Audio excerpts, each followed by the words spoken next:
रोमा, टीना, मीनू और रीतू चारों की शादी एक ही घर में हुई है।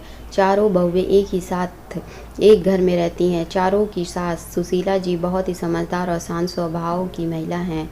लेकिन अपने चारों बेटों के बाद सुशीला का सिर्फ एक ही काम रह गया है कि चारों बहुओं का प्यार कैसे बढ़ाया जाए। एक दिन सुशीला के घर उसकी बहन आई। सुशीला की बहन: सुशीला, तू तो बहुत खुशकिस्मत है। तेरी चारों बहुएं तो बहुत सुंदर हैं और तेरा बहुत ख्याल भी रखती हैं।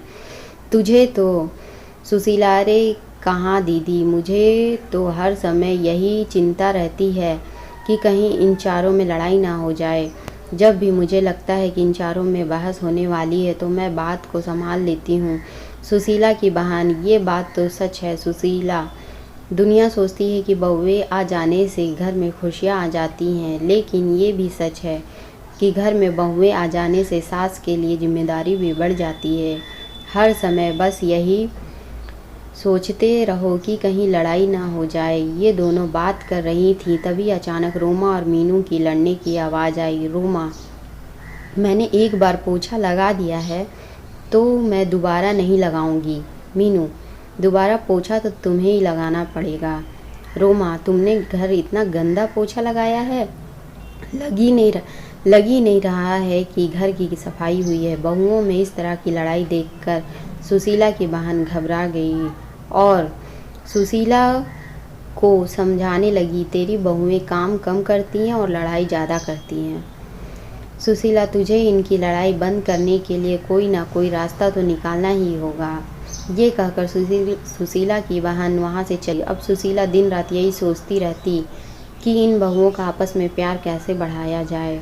इसीलिए सुशीला ने अपनी सारी बहुओं को इकट्ठा किया और कहा, सुशीला, तुम चारों लोग दिन भर आपस में लड़ती रहती हो। इससे ना तो घर चल सकता है ना तो ज़िंदगी। इसीलिए आज तुम सब ये बता दो कि चाहती क्या हो।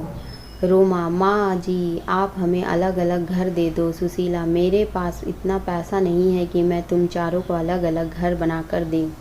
मीनू: माँ जी, ये घर भी तो बहुत बड़ा है, आप इस घर पर 4 मंजिल बनवा दो और हम चारों को दे दो। सुशीला: मैंने अपने चारों बेटों को बड़े प्यार से पाला है, इसीलिए मैं नहीं चाहती कि तुम लोगों की वजह से मेरा घर टूट जाए। मेरे चारों बेटे अलग अलग रहें और मेरा क्या, मैं तुम चारों में से किसके साथ रहूँगी। सुशीला की ये बातें सुनकर चारों बहुएं चुप हो गईं। चारों में से कोई भी सुशीला को अपने साथ नहीं रखना चाहती थी। सुशीला ने अपनी बहुओं को एक टक देखा और कहा, तुम चारों को मैंने अपने बेटे भी दिया और अपना घर भी दे दूँ, लेकिन तुम में से कोई मुझे अपने साथ नहीं रखना चाहता है।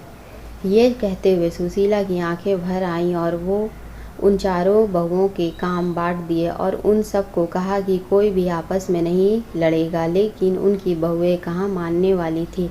अब चारों बहुओं ने एक एक टीम बना ली। एक टीम में रोमा और मीनू थी और दूसरी टीम में रीतू और टीना थी। चारों आपस में लड़ती तो नहीं थी, लेकिन एक दूसरे की चुगली करने लगी थी। एक दिन टीना और रीतू ने अपनी सास से कहा, टीना, माँ जी को पता है रोमा 12 बजे से सो रही है। आज तो उसने सिर्फ घर की झाड़ू ही लगाई है और पोछा भी नहीं लगाया। रीतू: हाँ माँ जी, अपने लड़ने के लिए मना किया है, इसीलिए मैं मीनू से कुछ नहीं कहती। वह आज ही बाजार जाकर अपने लिए 3-3 साड़ियाँ लाई है। अपने लिए 3 साड़ियाँ लाई है और आपके लिए साड़ी नहीं लाई। रीतू और टीना तो अपने सास को चुगली करके चली गई। अब मीनू और रोमा की बारी थी। मीनू: माँ जी, आपने रीतू को तो सर पर चढ़ा रखा है, वो हमेशा रोटियां जला देती है और आपके बेटे भी बोल रहे थे कि रीतू की हाथ की रोटियां अच्छी नहीं लगती। रोमा: और माँ जी, कल टीना ने सब के कपड़े धोए पर मेरे नहीं। मैं खाना बनाती हूँ तो सबके लिए बनाती हूँ, ना कि किसी दिन उसके लिए खाना ना बनाओ तो उसे कैसा लगेगा। सुशीला सारी बहुओं की बातें सुनती और सर पकड़ कर बैठ जाती। इसी तरह दिन बीत रहे थे। जब बहुओं को लगा कि हमारी सास तो हमें घर बनाकर नहीं देगी, तो चारों बहुओं ने अपने अपने पतियों को भड़काना शुरू कर दिया।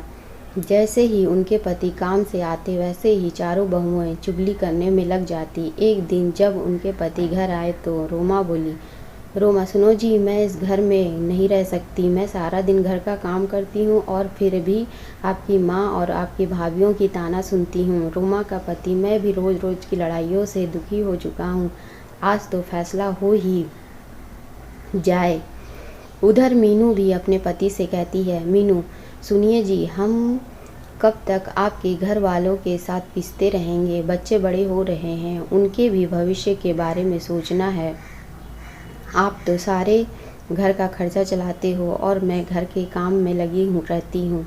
माँ जी से बोलिए ना, इस घर को तुड़वा कर फ्लैट बनवा दे, हम आराम से रहेंगे। मीनू का पति, तुम ठीक ही कह रही हो, आज ही माँ से इस बारे में बात कर लेता हूँ, आखिर हमारी भी तो पर्सनल लाइफ है। सुशीला के बेटे उससे बात करने के लिए आए और पीछे पीछे बहुएं भी आ गईं। बेटा, माँ कहाँ हो आप, बाहर आओ। तो सुशीला कमरे से बाहर आती है। बेटा, माँ आप घर को तुड़वा कर फ्लैट बनवा दो ना, सब साथ में नहीं रह सकते। दूसरा बेटा, हाँ माँ, हम सबको एक एक रूम मिला हुआ है, हमारे बच्चे बड़े हो रहे हैं, उनको भी अपना रूम अलग से चाहिए ना। जो आपकी बहुओं में 24 घंटे लड़ाई होती रहती है वो भी नहीं होगी अलग अलग रहने से आपको। माँ, अच्छा तुम्हारी पत्नियाँ ये घर तुड़वाने के लिए मुझे नहीं मना पाई तो अब मेरे बेटों को ही भड़का दिया। मैं इस घर को तुड़वाने नहीं चाहती। इस घर में तुम्हारे पिता की यादें हैं, तुम्हारा बचपन बीता और तुम चारों अपनी पत्नियों को समझाने के बजाय मुझसे ही ये घर तुड़वाने के लिए बोल रहे हो। सुशीला ने अपने बेटों को और बहुओं को बहुत समझाया लेकिन कोई भी राजी नहीं हुआ और मजबूरी में सुशीला को अपना घर तुड़वाना ही पड़ा। जैसे जैसे हथौड़ा घर कर रहा था, सुशीला को वो चोट अपने दिल पर महसूस हो रही थी। अब कुछ दिन बाद उस घर की जगह एक आलीशान बिल्डिंग खड़ी थी। सुशीला ने अपने चारों बेटों और बहुओं को बुलाया और कहा, सुशीला, तुम चारों के फ्लैट बनकर तैयार हो चुके हैं, अब तुम सब आराम से रह सकते हो। तुम अपने अपने परिवार के साथ खुश रहोगे, लेकिन मेरा परिवार तो तुम सब हो। तुम्हें अलग अलग जाता देख मुझे कितना दुख हो रहा है, कैसे बताऊं। बेटा, माँ आप कहाँ रहेंगे, मतलब हमसे किसके साथ रहेंगे। सुशीला, तुम फिक्र मत करो बेटा, तुम्हारी बूढ़ी माँ किसी पर भी बोझ नहीं बनेगी। पेंशन तो आती है मेरे पास, उससे मेरा गुजारा हो जाएगा। तुम चारों एक एक फ्लैट में रह लोगे तो ये नीचे का हिस्सा बचेगा, मैं वहीं रह लूँगी। चारों बेटे अपनी अपनी पत्नियों के साथ बच्चों को लेकर चली गईं और आराम से रहने लगी। सुशीला पूरे दिन यही रहती और यही सोचती, मेरी बहुओं में मुझसे मेरे चारों बेटों को छीन लिया और चारों में से कोई भी मेरे पास नहीं आता। लेकिन सभी दिन एक जैसे नहीं रहते, कल मेरी जगह मेरी बहुएं भी होंगी। तब देखती हूँ यह कहानी आप लोगों को कैसी लगी। दोस्तों प्लीज़ हमें कमेंट में ज़रूर बताएं और वीडियो को लाइक करें और चैनल को सब्सक्राइब करें।